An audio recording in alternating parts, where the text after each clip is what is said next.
我在给这一次这个哈维尔人权奖委员会以及这个77宪章委员会，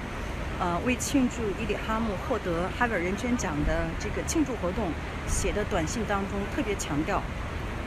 现在中国境内正在经历着人类社会历史上最黑暗的时代。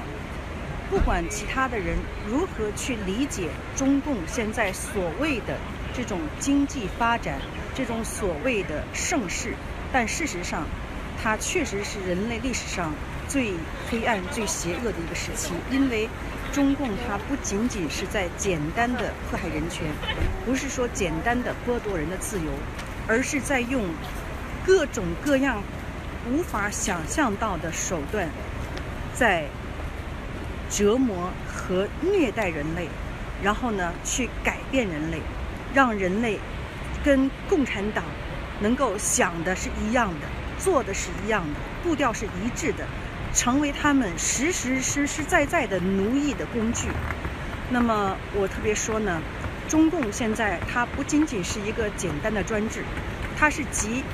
封建主义、法西斯主义、共产主义以及恐怖主义集大成的这样的一个邪恶的政权。所以整个世界必须要把更多的注意力投注在中国的问题上，去关注在那里正在发生的这种人道灾难。虽然没有能够去成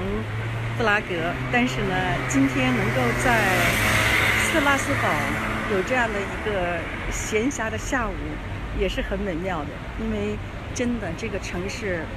非常精致，非常漂亮，非常有历史感。那么